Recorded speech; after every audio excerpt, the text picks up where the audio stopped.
코로나19가 전 세계를 잠식한 요즘이지만 그렇다고 우리 사회에 중요한 이슈가 없는 건 아닙니다. MBC 탐사보도 스트레이트로 다시 한번 주목받은 윤석열 검찰총장의 장모 사건이 그런 경우입니다. 2013년 성남시 도촌동 땅 55만 제곱미터를 동업자와 40억에 공매받고 3년 만에 130억 원에 되팔아 무려 90억 원의 막대한 차익을 올린 것인데요. 이 과정에서 거액을 끌어다 쓰기 위해 윤석열의 장모인 최 씨는 통장 잔고증명서를 위조했다고 알려졌습니다. 위조 혐의를 받고 있는 것이 아니라 위조를 한 것입니다. 2016년 동업자였던 안 씨의 형사사건 재판에 출석한 윤석열의 장모 최 씨가 증인으로 출석해 300억 원대의 통장 잔고증명서를 위조한 사실을 본인 스스로 인정했습니다. 4년 전 법정에서 자백한 내용인데 그 이후로 이 사건은 지금까지 아무런 진척이 없습니다. 조국 전 법무부 장관 일가에 대한 위복 수사를 통해 사문서인 표창장 하나를 위조했다. 는 의혹에 대해 부들부들 떨었던 윤석열과 검찰의 수사 행태를 생각하면 참으로 의아합니다. 무려 300억이 넘는 돈에 대한 통장 잔고증명서를 위조한 실질적 범죄는 왜 그냥 덮어두는지 모르겠군요. 윤석열 검찰총장이 누굽니까? 조직엔 충성해도 사람에겐 충성하지 않는다며 법과 원칙을 누구보다 강조했던 장본인입니다. 그런 사람이 장모 사위라는 사사로운 관계에 얽혀 내로남불 할 리가 없어야 할 텐데 현실은 정반대였습니다. 주가 조작 혐의를 받는 부인은 그렇다 쳐도 장모는 법정에서 스스로 자신의 행위를 밝힌 만큼 곧바로 수사에 착수해 처벌해야 할 사안이었죠.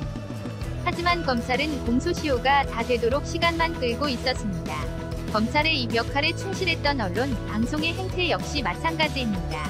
조국 사건 때는 사문서 위조 의혹 하나로 온갖 오보의 가짜뉴스, 왜곡 보도를 일삼으며 한 가족을 죽이다시피 갖은 모욕과 언어폭력을 행사하더니 이번 윤석열 장모나 부인에 관한 뉴스는 제대로 된 사실 전달 기사조차 눈에 띄지 않을 정도입니다. 주요한 정보를 알리는 언론 보도는 MBC 정도가 유일한데 그나마 보도된 내용은 알만한 사람은 다 아는 이야기였죠.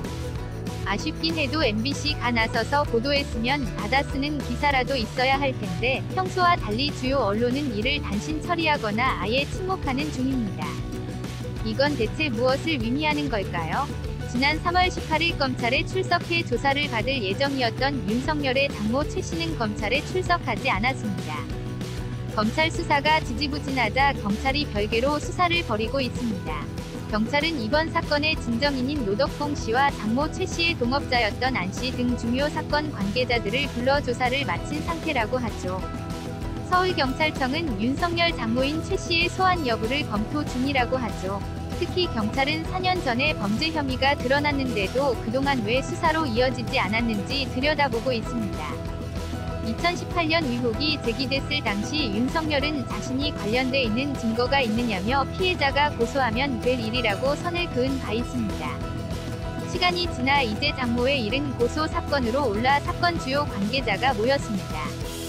게다가 윤석열은 검찰총장 자리에 올랐으니 이젠 몰라서는 안 되는 일이 되었죠. 사위로서나 검찰총장으로서나 말이죠. 장모인 최 씨가 위조한 2013년 4월 1일 장고 증명서는 이제 공소시효가 얼마 남지 않았습니다.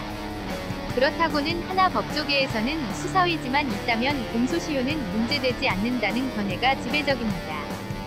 뿐만 아니라 윤석열 장모 관련 사건 공소시효가 당초 알려진 4월 1일이 아니라 오는 10월 2될 수도 있다는 경찰 측의 견해가 나오기도 했습니다.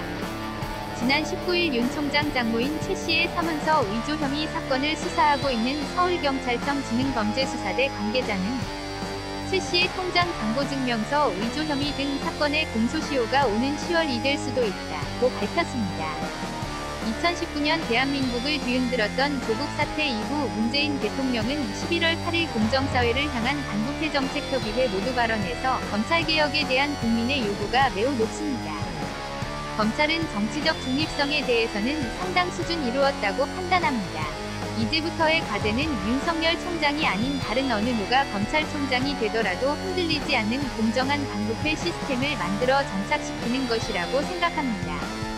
라며 부패에 엄정히 대응하면서도 수사기소 과정에서 인권 민주성 공정성을 확보하는 완성도 높은 시스템을 정착시켜주기 바랍니다. 라고 주문한 바 있습니다.